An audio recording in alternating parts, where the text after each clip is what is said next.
Vamos a hablar de la escorrentía. Ya sabemos del ciclo hidrológico que la escorrentía es el producto de la precipitación. Tenemos la precipitación y una parte del líquido que cae de precipitación se va a infiltrar en el terreno y vamos a tener una parte corriendo por la superficie, que es lo que se conoce como escorrentía superficial.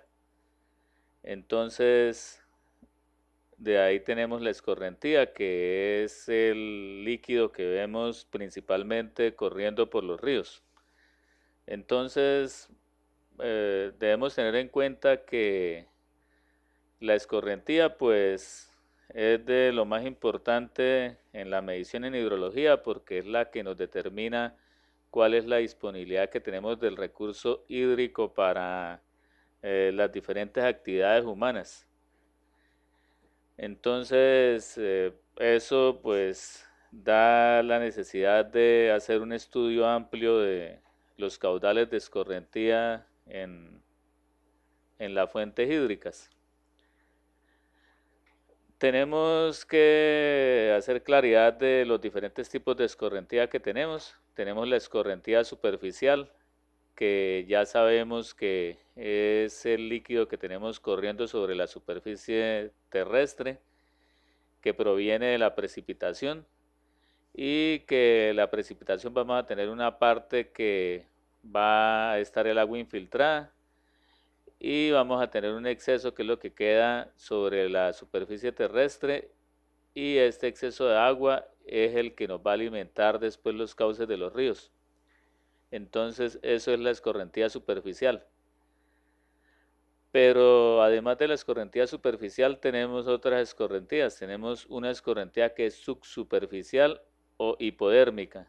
La llevaron a un término pues como semejante al de medicina, como hipodérmica, porque es la escorrentía que se mantiene en la primer capa del terreno, o sea que está más cercana a la superficie. Entonces el agua se infiltró y va a quedar una parte corriendo muy cercana a la superficie.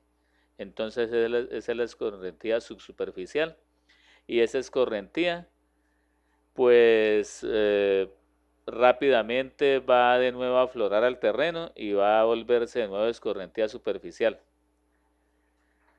Después de la subsuperficial tenemos una cantidad de agua que se infiltró un poco más profundo y se nos va a volver escorrentía subterránea. Entonces, de esa agua que se infiltró, una parte va a ir a depósitos subterráneos y otra parte va a continuar moviéndose por debajo del terreno ya en capas más profundas, entonces es conocida como escorrentía subterránea. Y esa escorrentía subterránea, pues también va a haber un momento en que va a aflorar al terreno y va de nuevo a ser parte de la escorrentía superficial. Esa escorrentía subterránea, en los puntos donde aflora, pues se conoce como manantiales. Esos son los manantiales, es simplemente afloramiento de la escorrentía subterránea. Aquí tenemos un esquema de escorrentía subsuperficial o hipodérmica.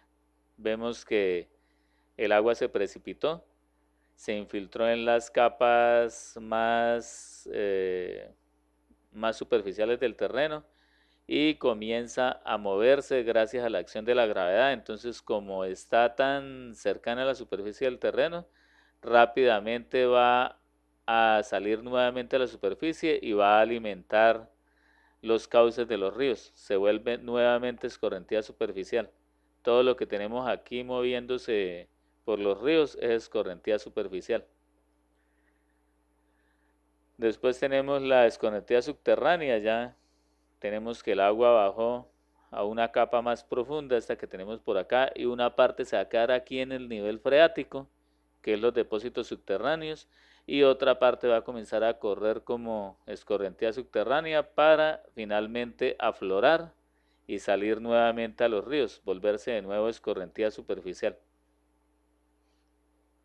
Bueno, entonces la clasificación de la escorrentía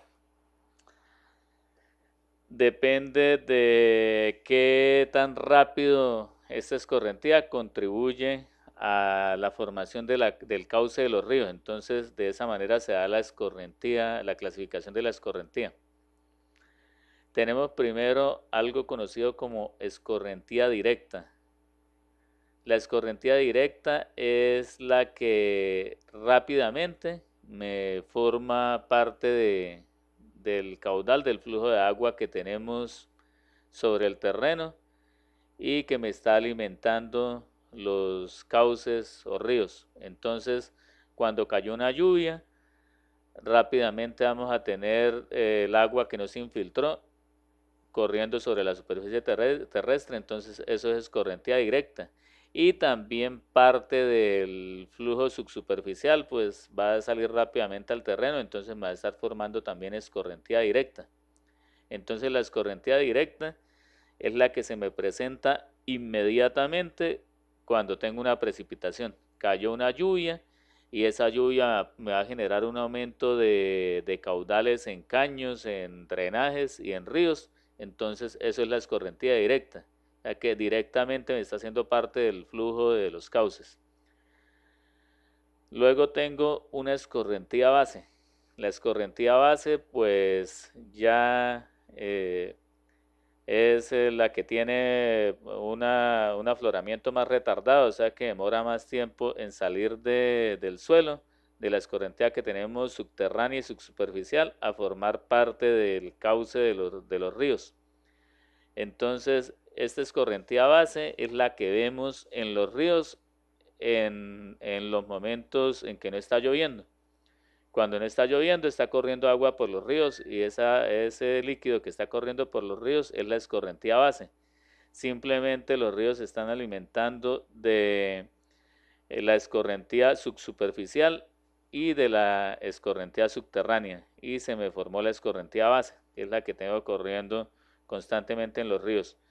A medida que hay ausencia de lluvia, digamos en las épocas que conocemos como época de sequía, tenemos caudales pequeños en los ríos simplemente alimentados por la escorrentía subterránea, los depósitos que me caen en el nivel freático que van a comenzar a aflorar en los manantiales. Entonces tengo solamente escorrentía base, producto de la escorrentía subterránea que volvió a aflorar al terreno y se me volvió escorrentía superficial.